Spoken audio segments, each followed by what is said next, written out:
Sejam muito bem-vindos. Portanto, Sra. Deputada Germana Rocha, já agora os pontos, também temos a questão do projeto de resolução 686, não é? Que é também da Iniciativa Liberal. Exatamente. Que também, em princípio, como ela pediu para ser adiado, se calhar este ponto também devia ser adiado. E também o projeto de resolução 634. 634. E o 737. Pois. São todos da Iniciativa Liberal. Portanto, adiamos todos essa discussão. Sim. Ok. Não, foi também a forma como eu li. A leitura correta do exatamente, pedido foi exatamente da mesma maneira que eu li o e-mail que foi enviado. Portanto, muito obrigado. São adiados. Muito obrigado. Bem, tendo aprovado a proposta da ordem do dia com estes adiamentos, eu gostava de dar as boas-vindas aos nossos convidados para esta audiência sobre as infraestruturas de investigação do roteiro nacional. E deixem-me só ler rapidamente o tema, que é dar a conhecer as vossas preocupações pela falta de investimento em infraestruturas de investigação e instrumentação, que condiciona fortemente a nossa capacidade competitiva e de realizar compromissos internacionais no âmbito dos ERICs e em que Portugal participa.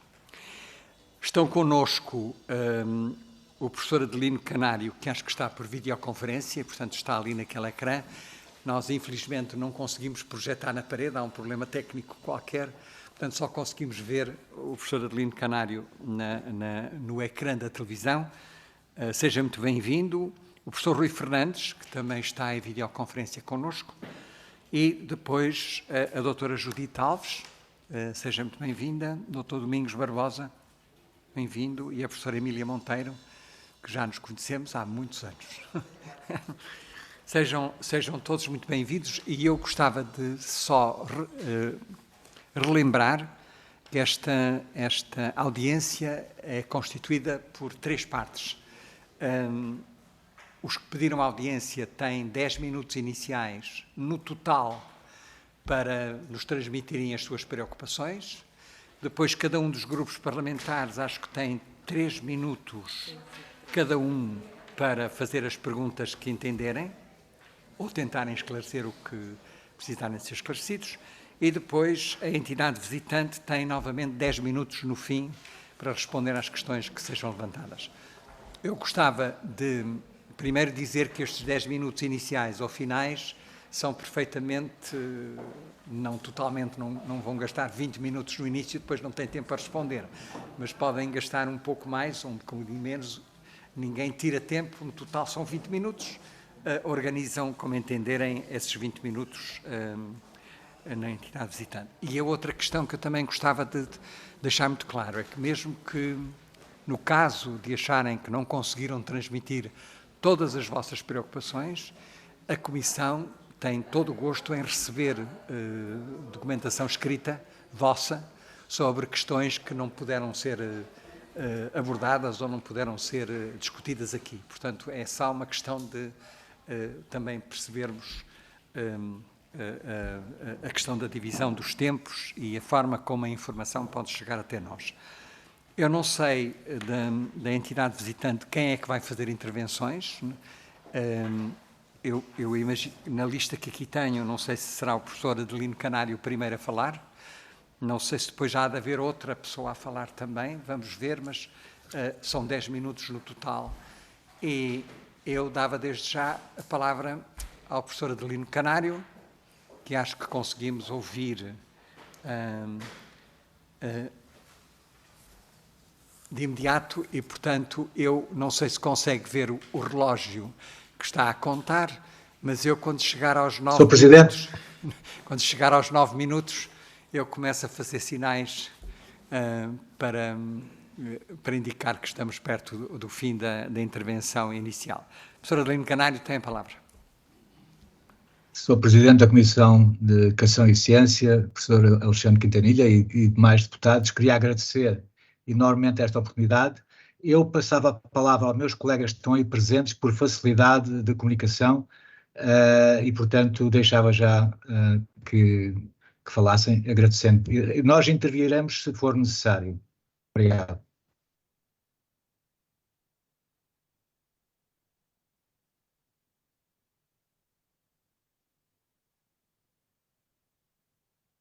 Ok. Muito boa tarde, Sr. Presidente da Comissão. É um prazer estar aqui, Srs. Deputados. Muito prazer.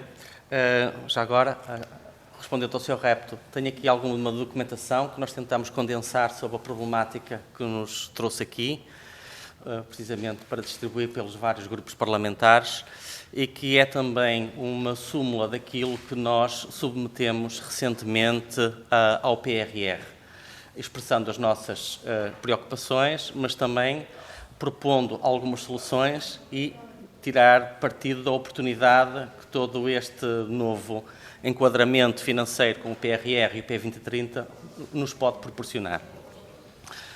Globalmente, como disse aqui a minha colega Emília Monteiro, há várias coisas que são financiadas regularmente pela FCT.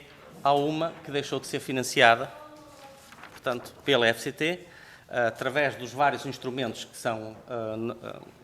que existem ao nosso dispor, portanto, as bolsas, o emprego científico, que é uma prioridade da legislatura, os projetos de investigação e desenvolvimento, que regularmente, melhor ou pior, vão acontecendo e vão injetando recursos no sistema científico, as instituições de investigação e desenvolvimento, através das suas várias tipologias, que agora é muito rica, portanto, nós temos laboratórios associados, unidades de investigação, laboratórios de Estado, collabs e também infraestruturas de investigação, e destas, desde 2020, que deixámos de receber financiamento e, portanto, financiamento ou enquadramento de recursos. E é isto que nos traz aqui, é que neste momento não existe um enquadramento para continuarmos as infraestruturas de investigação nos programas que estão a ser criados para suportar mais e melhor investimento em ciência, seja no PRR, seja no P2030. Obviamente tivemos, parcialmente, através das infraestruturas de investigação, foi uma componente muito importante, o investimento em computação, o Portugal Digital, depois o Encode 2030, que foi fundamental para criar uma rede de computação avançada, colocando Portugal ao nível daquilo que se faz de melhor na União Europeia, mas há aqui riscos que têm que ser acautelados para não perdermos esse comboio. Uma das coisas fundamentais é que o roteiro foi um processo que começou em 2014, foi financiado em 2017 porque envolvem verbas muito avultadas, envolve um conjunto de praticamente todas as áreas científicas do conhecimento, criação de meios avançados, laboratoriais, computacionais, sensores, etc., e, obviamente, entronca sempre com as políticas científicas ao nível da formação avançada e dos projetos que depois alimentam por diversas formas, seja a investigação fundamental, seja a inovação, seja a participação da indústria, que agora é tão cara para promover a economia do conhecimento. Portanto, 2020 acaba-se o financiamento, vem a pandemia e esticamos os fumos e os restos do financiamento durante 2, 3 anos. Fomos atirados não para o PRR, mas para o P2030, globalmente. Pedimos audiências às tutelas para sensibilizar para a continuidade deste programa, que, diga-se, é um programa que é considerado um dos pilares da excelência científica da União Europeia e está tipificado pela Comissão Europeia como um dos 3 componentes da excelência científica. Um deles é o ERC, o European Research Council, e as bolsas que regularmente aparecem na imprensa, e muito bem, com muito mérito dos nossos cientistas e dos nossos colegas. Outras são as redes Marie Curie e toda a panóplia de vários apoios que providenciam, e o outro são as infraestruturas de investigação, que é um pilar que se destina a fomentar a criação de competências que, de outra forma, não existiriam na Europa. Obviamente, a Europa não é como nos Estados Unidos, onde existe uma rede de laboratórios federais. A professora Quintanilha sabe como é que a rede americana funciona, mas é uma forma de a União Europeia fomentar, através dos países, uma política de coesão, entroncando e criando redes de infraestruturas com vários nodos nos vários países. Cada país depois escolhe as tipologias que lhe interessam mais ou as áreas de conhecimento onde decide apostar. tivemos cerca de 40 infraestruturas financiadas, elas avançaram. Neste momento, nós não temos financiamento, recursos, esgotamos de alguma forma. Isso teve consequências, que foi libertar todo um conjunto de pessoas que estavam a manter equipamentos, estavam a manter estruturas, foram integradas em algumas tipologias, algumas das pessoas, através dos collabs, etc., mas não é suficiente, porque há uma componente de laboratórios, de equipamentos, etc., que não está respaldada nos instrumentos ao dispor da comunidade científica e que a tutela considera como importantes. Nós temos aqui, de facto, um gap que não está respondido e pode causar um desalinhamento muito forte entre aquilo que são as infraestruturas nacionais e as infraestruturas europeias, limitando-nos a competitividade e fazendo com que os nodos principais, as sedes, que regra geral estão nos 5 ou 6 países do costume, mais algumas que entretanto foram criadas cá, fiquem desalinhadas e depois nós não somos considerados em consórcios para a promoção do investimento e para recursos adicionais da Comissão Europeia. Isso vai ter um efeito muito limitador no futuro. Portanto, essencialmente esta a preocupação que nos move. Ficamos também a saber, através da tutela, que existe ainda muita discussão sobre os regulamentos para uma segunda fase de investimento em infraestruturas de investigação, que já seria devida, e nós estamos a ter feedback de congêneres europeias que convidam regularmente nodos de infraestruturas nacionais para participar, e depois ou não existe recursos, ou por vezes, quando até existem recursos endógenos, limitamos-nos a ter, por vezes, cartas de conforto, porque, de facto, sem regulamentos estruturados, é depois muito difícil às próprias tutelas prosseguirem com a implementação de políticas científicas de suporte. E, portanto, nós estamos aqui a alertar que esta situação a manter-se vai conduzir ao falecimento por inanição de muitas infraestruturas de investigação e algumas delas têm um papel fundamental na manutenção de equipamentos científicos de topo. Nós estamos a falar de coisas que, por exemplo, podem não dizer muito ao cidadão comum, mas podem dizer muito aos biobancos, a ressonância magnética nuclear, os lasers de computação avançada, etc. E, portanto, tudo isso é fundamental. Eu passava aqui a palavra aqui às minhas colegas. Professora Emília Monteiro, sim, com certeza. Professora Emília Monteiro. Muito obrigada, os meus cumprimentos e obrigada por estar aqui. Obrigada, Domingos, por passar a palavra. Portanto, sem infraestruturas de investigação, os restantes programas de financiamento da ciência não funcionam, porque as infraestruturas, como o próprio nome indica, são infraestruturas, sejam pessoas, sejam equipamentos. Portanto, o financiamento que existe para recursos humanos, bolsas ou emprego científico, ou das unidades de investigação, não contempla as infraestruturas. Certo? Portanto, este é o porquê da importância. Tanto que é importante que a tutela, as várias tutelas, criaram este mecanismo. Tanto que é importante que a Comissão Europeia é SFRI e criou, pela primeira vez, consórcios europeus, o modelo do consórcio europeu, para podermos ter uma instituição com um número de contribuinte, é um consórcio único, entre vários países, e poder centralizar, à semelhança do que acontece nos Estados Unidos, as infraestruturas a nível europeu, que prestam serviços. Estas infraestruturas é suposto virem a ser sustentáveis no futuro. Os países, como a Alemanha, que começaram bem mais cedo, e a Espanha, bem mais cedo do que nós, decidiram logo à partida que só iriam avaliando as infraestruturas, muitos de nós participamos nessas avaliações, avaliavam as infraestruturas, mas só iriam financiá-las durante 15 anos. 10 anos, 15 anos, dependia do país. E a partir daí, elas teriam que demonstrar que a prestação de serviços de ciência era sustentável. Em Portugal, o que fizemos foi financiar 3 anos, com uma extensão da mesma, por causa do Covid, não sei o quê, dos atrasos, que acabou por ser 4 anos. Ponto. E agora estamos numa terra de ninguém, porque não sabemos Não há, a FCT não tem as verbas, a tutela, o Ministério diz que talvez no PRR, vamos à procura no PRR, sai o PRR, vem zero dinheiro para as infraestruturas, fazemos uma crítica, quando estava em discussão pública, para adicionar o financiamento para as infraestruturas, mas ainda não vimos nada. Portanto, nós não estamos... nós estamos a fugir a avaliações, não estamos a fugir a ir à procura de financiamento, temos é que saber onde é que ele está contemplado. Mas Portugal está a pagar para a Europa FIIs, como membro, portanto, país, member fees anuais para algumas infraestruturas, para estas ERICs. E o trabalho que nós podemos desenvolver é, neste momento, praticamente nulo. Porquê? Porque não tivemos as pessoas que tínhamos montado, a estrutura que tínhamos montado, deixou de ser financiada.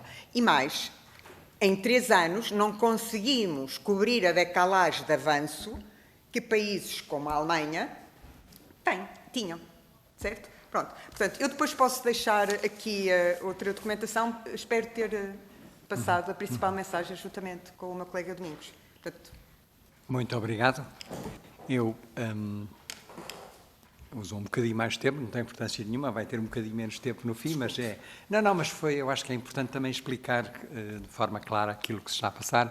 Portanto, eu passava de imediato a palavra ao Sr. Deputado Tiago Estevão Martins, do PS, para a sua intervenção. Sr. Deputado. Obrigado, Sr. Presidente. Cumprimentar todos os presentes, a entidade visitante, e primeiramente dizer que naturalmente que nós recebemos com interesse a comunicação que foi feita e aliás o pedido que fizeram para poderem ser ouvidos nesta comissão, assim como foi com atenção que estivemos a tentar ouvir e acompanhar aquele contributo escrito que nos remeteram, para também melhor tentar entender o motivo que aqui vos traz. De facto, sendo totalmente franco, esta audição tem uma dimensão diferente de outras que nós temos feito, porque nós entendemos que esta audição é provavelmente um ponto de partida para um trabalho que nós teremos que desenvolver.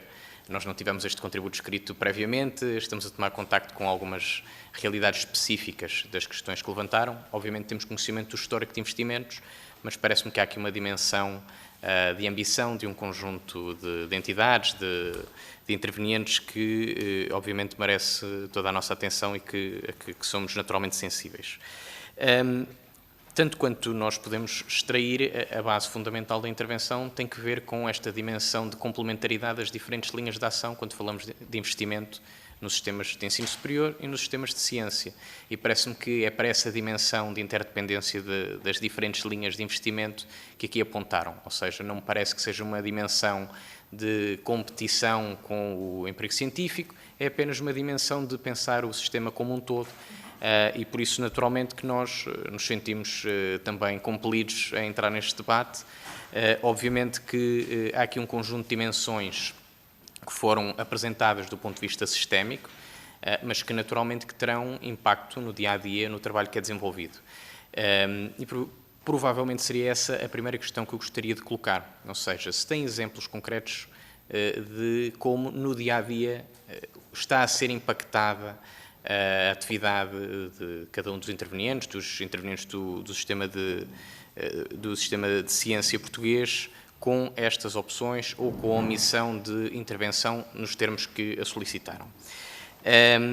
Fazia mais 2 questões, também porque o nosso tempo não é particularmente extenso, mas gostava de entender qual é o grau de articulação que têm tido com a tutela sobre esta matéria. E uma última questão, que tem que ver com porquê agora. Ou seja, esta não é uma questão nova. Naturalmente que é uma questão que, não tendo surgido com esse caráter de novidade, obviamente se tem vindo a desenvolver ao longo do tempo, e também nós entendemos da vossa intervenção que tem feito algumas diligências no sentido também de tentar encontrar uma resposta. A questão é qual foi o trigger que fez com que decidissem avançar agora com este pedido para serem ouvidos na Comissão. Muito obrigado. Muito obrigado, Sr. Deputado. Eu passo de imediato a palavra ao Sr. Deputado António Topa Gomes, do PSD. Muito obrigado, Sr. Presidente, Srs. e Srs. Deputados, e agradecer naturalmente os contributos e a exposição feita pelos representantes destas infraestruturas de investigação do roteiro nacional. E diria, digamos, também concordando com o colega Tiago Esteves Martins, sem conhecermos à partida qual a preocupação, mas saio daqui bastante preocupado porque nunca sopram bons ventos para quem não sabe para onde vai e, de facto, eu acho que a grande questão de fundo aqui pode ser um bocadinho de estratégia, ou seja, qual é a estratégia que temos neste momento. E sem essa estratégia, tudo é muito difícil. E, portanto, a primeira pergunta, eu repito quase a pergunta, mas acho que se tem que reforçar, porque, digamos, o natural era que este diálogo e esta interação estivesse a acontecer já há algum tempo com o Ministério. E, portanto, qual a razão, ou se possa admitir como verdadeiro isto? Tem havido uma dificuldade neste diálogo com o Ministério, ponto 1, e se tem havido, quais as razões para esse problema? E, digamos, eu julgo que esta é a pergunta mais importante que temos aqui a fazer neste aspecto. O outro aspecto que devíamos também colocar em cima da mesa, até tentando perceber este problema, que é um problema que merece a nossa atenção nos próximos tempos, a verdade é que o panorama de tipologia de instituições de investigação científica, com os CONLABs, com os laboratórios do Estado, os laboratórios associados, se alargou e diversificou muitíssimo nos últimos tempos. E, portanto, pergunto também se não haverá, de alguma forma, a perspectiva de aquilo que era a missão destas instituições, destas infraestruturas, entretanto ter sido alterado e estarmos neste momento em que esta mudança está em cima da mesa. A outra questão, que é a terceira questão, que tem a ver com o financiamento, que é algo que julgo muito importante. Digamos, nestes tempos vocês já foram perdendo recursos, sim ou não, já o foram dizendo que de alguma forma têm instituições, mas não estão a fazer trabalho, que imagino que também seria uma componente muito importante do vosso financiamento, e portanto colocando em cima da mesa um cenário idêntico ao alemão, que era nos prazos de 15 anos, vocês têm que estar preparados para entrar no mecanismo competitivo de financiamento de ciência. Deram algum passo nesse sentido? Não deram? Teríamos que ter de 3 em 3 anos mais um conjunto de anos de financiamento nos moldes com que partimos? Se nos podiam ajudar também nesta explicação, e deixaria, portanto, estas 3 perguntas. Muito obrigado. Muito obrigado, Sr. Deputado. Eu passava de imediato a palavra ao Sr. Deputado Gabriel Mitar Ribeiro, do Chega, para a sua intervenção. Obrigado, Sr. Presidente, senhoras e senhores deputados. Saúdo a entidade presente e saúde também a preocupação que demonstram com esta questão do investimento em infraestruturas de investigação. Mas eu gostaria de tecer considerações sobre o contraste entre os impostos elevadíssimos que os portugueses e outras sociedades pagam e a falta de investimentos, no caso, na ciência e até na excelência na investigação. Eu vou falar de aspectos essencialmente culturais e achei importante esta expressão, estamos na terra de ninguém, isto é, estamos culturalmente desorientados. Eu vou dar um primeiro exemplo. Chame-se moral social ou moral familiar, o que seja. Há um interdito que impede que nós deixemos dívidas e encargos para as gerações seguintes. Isto é, os meus pais herdaram mais dos meus avós do que aquilo que os meus avós tiveram, eu herdei mais dos meus pais e assim tentarei fazer pelo menos para a geração seguinte. Portanto, essa é a lógica familiar. E nós temos um Estado que normalizou o inverso, isto é, a geração do presente parece que tem direito de consumir tudo o que possui e, por cima, deixar dívidas e encargos para a geração seguinte. Com isto fazemos 2 coisas. Estamos a castrar a liberdade dos mais novos e, por cima, estamos a matar o dever de esforço de investimento de cada geração ou da geração presente. Resumindo, a moral familiar ou social vai num sentido, a moral do Estado vai noutro, e há aqui um curto-circuito cultural que as universidades e a ciência poderiam e deviam ajudar a resolver. Há um segundo exemplo, que é a questão dos orçamentos participativos, que se divulgou muito no ensino, ou seja, sobretudo no ensino não superior. Os alunos dispõem de um montante para decidirem como deve ser gasto. Isto é, o Estado está a dizer às crianças que elas podem gerir aquilo que não resultou do seu esforço antes delas mesmas estudarem e trabalharem e gerirem aquilo para que contribuíram. Portanto, há aqui uma inversão ou subversão na moral social que não é favorável à boa gestão de dinheiros públicos, e a ciência e as universidades deviam ser modelos, ou pelo menos discutir estes problemas. Um terceiro exemplo é a questão do contrato social, que define as relações de compromisso entre governantes e governados. E qualquer ministério deve traduzir isso. Seja o Ministério da Ciência e Tecnologia e Ensino Superior, seja o Ministério da Educação, nós, cidadãos, não sabemos qual é a percentagem e o montante das verbas desses ministérios que ficam presos na máquina burocrática e qual é o montante que chega efetivamente aos serviços ao terreno. Portanto, há zonas intermédias dos ministérios que consomem verbas a que se deve dar atenção. Portanto, para terminar a minha intervenção, a pergunta é esta: há ou não desafios culturais a montante a ter em conta que é para se resolver um problema que é um problema estrutural, que é um problema intergeracional? Muito obrigado. Muito obrigado, Sr. Deputado. Acho que não há mais intervenção nenhuma de grupos parlamentares. Eu passava de imediato a palavra à entidade visitante. Não sei quem é que vai começar por fazer a intervenção. A professora Adelino Canário, que esteve com a senhora Ministra, fosse o primeiro. Está bem. Muito bem. Portanto, eu passava desde já a palavra ao Sr. Professor Adelino Canário. No total, tem à volta de 9 minutos para esta última ronda, como eu expliquei inicialmente. Professor Adelino Canário.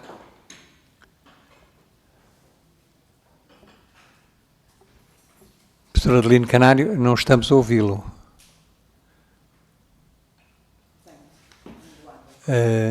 Tem o microfone ligado? Muito obrigado, Sr. Presidente. Agora já ouço. Obrigado. Então, o melhor será haver ouvir. Isto é um problema de comunicação. Sim, mas está bem agora, já conseguimos ouvir. Tem. Há uma década. Okay.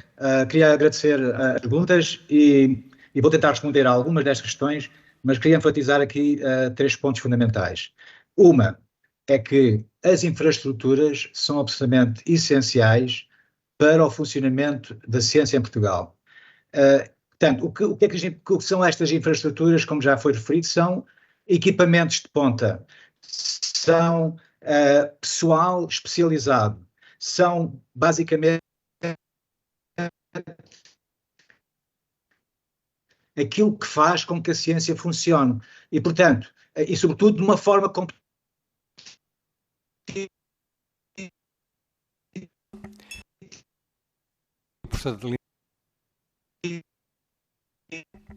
Estamos a ter problemas em ouvi-lo, não deixou-se de ouvir.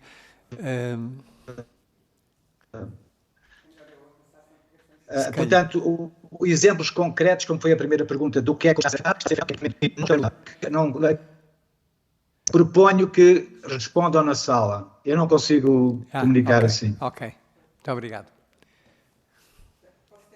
Senhora Professora Emília Monteiro.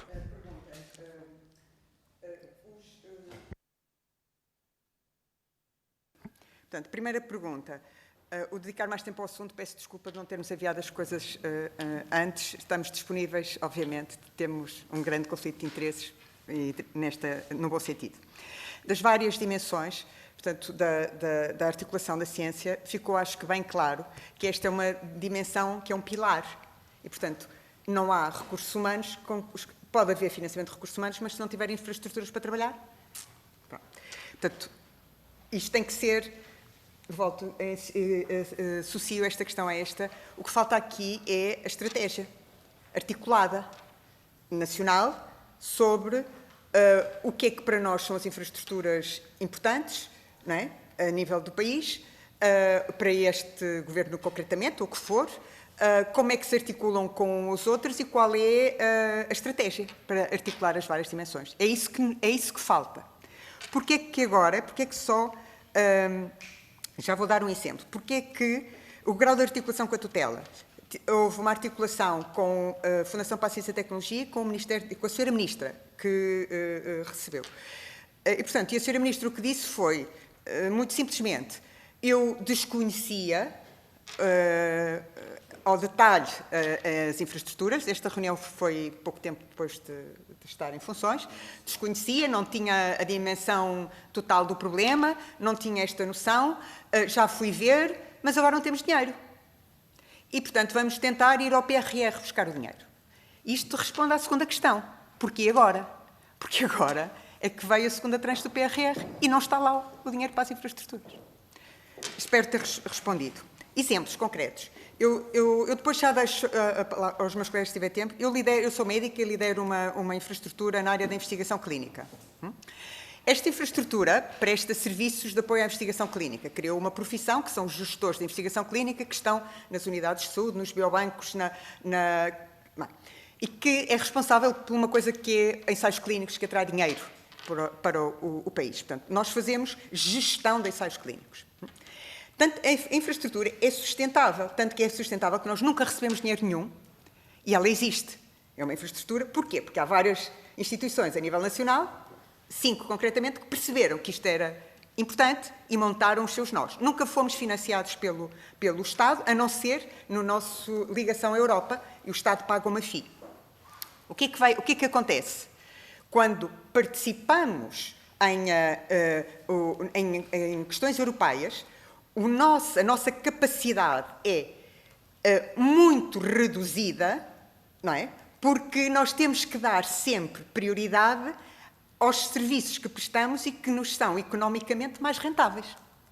E, portanto, tudo aquilo que é investigação mais dirigida pelo investigador e não de origem comercial, que não é da indústria farmacêutica, ou de devices, dispositivos médicos, fica em segundo lugar, porque como nós não tivemos o investimento e a instituição, nomeadamente a minha, que financiou isto, diz Emília, primeiro assegura a sustentabilidade e depois o apoio à ciência, mais genérico.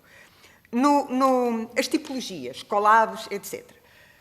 Eu não posso estar mais de acordo com a necessidade de uma articulação. Houve uma expansão brutal de tipologias, não é? Uma coisa são as unidades de investigação que não têm dinheiro para as infraestruturas, mas depois, dentro, houve mais. Há uma agência, por exemplo, para a investigação científica e biomédica, que financiou, por iniciativa própria, escolheu uma infraestrutura e financiou com 1.400.000 euros essa infraestrutura, que avaliou e financiou, mas só aquela, da saúde. Portanto, falta a visão global. Esta agência está a fazer coisas que às vezes podem ser borderline com algumas infraestruturas. Portanto, falta a estratégia. Somos nós que a temos que definir? Não somos nós. Tem que ser outro nível, certo? Portanto, eu não posso deixar de estar mais de acordo com a intervenção nesse sentido. O que falta mesmo é a articulação na tipologia. Na sustentabilidade, nós para podermos ganhar dinheiro portanto, para sermos sustentáveis, precisamos de ser competitivos a nível dos equipamentos e da estabilidade desses equipamentos. Eu agora deixava um exemplo para quem tem infraestruturas mais relacionadas com esses equipamentos e que pode... Então vamos fazer o seguinte, eu tenho um pedido, eu parei o relógio para explicar o que o professor Rui Fernandes também pediu para intervir. Eu, se calhar, tentava dar-lhe a oportunidade de falar, vamos ver se funciona, e depois passaria para os senhores professores que estão aqui conosco nesta fase. Portanto, professor Rui Fernandes tem a palavra. Vamos ver se conseguimos que isto funcione como deve ser. Então, antes de tudo, muito boa tarde. Quero também agradecer a disponibilidade demonstrada. Vou tentar ser breve para dar ainda a oportunidade aos meus colegas de falar. Espero que estejam-me a ouvir agora. Sim, estamos a ouvir, mas só tem 3 minutos no total. Então, pronto. Eu queria frisar aqui 2, 3 pontos muito rapidamente.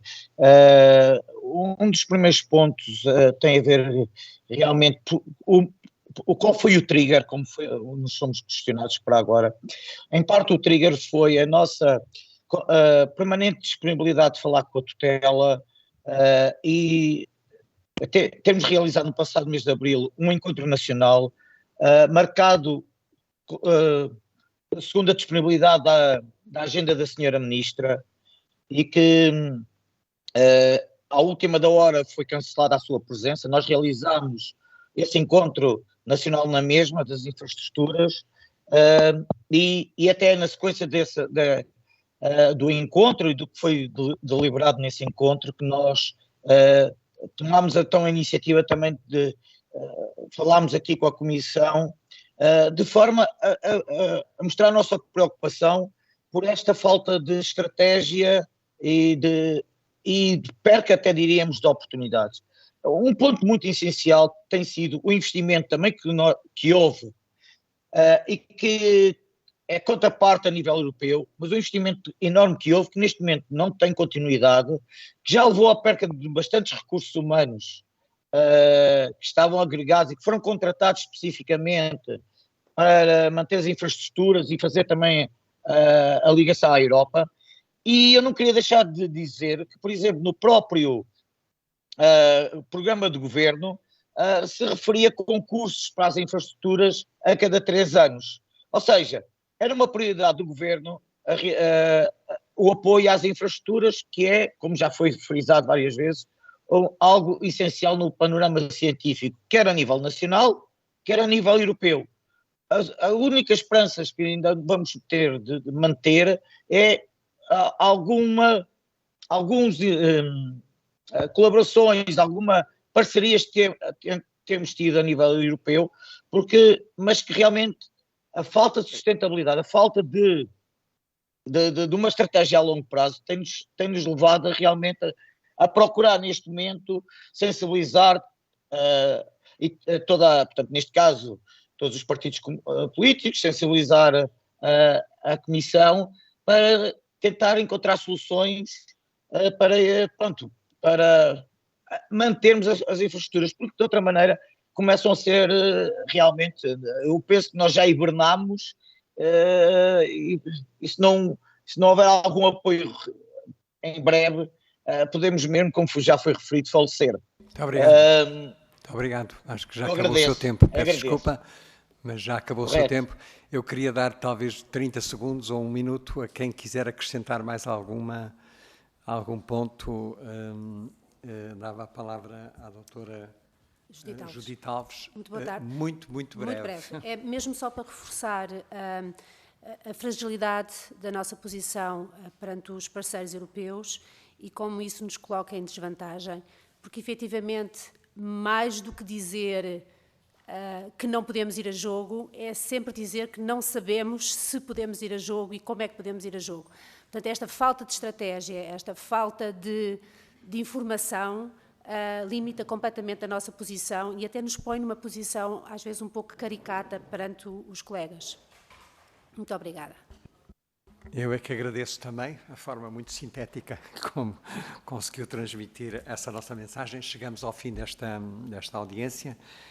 Eu queria agradecer aos senhores professores e investigadores que estão aqui connosco e que estão também connosco através da internet, agradecer a vossa presença e reforçar novamente a ideia de, se quiserem mandar-nos alguma informação que achem que possa ser útil aos deputados também para tomarem posições, são muito bem-vindos e serão distribuídos por todos os grupos parlamentares que estão nesta comissão. E muito boa tarde e muito obrigado.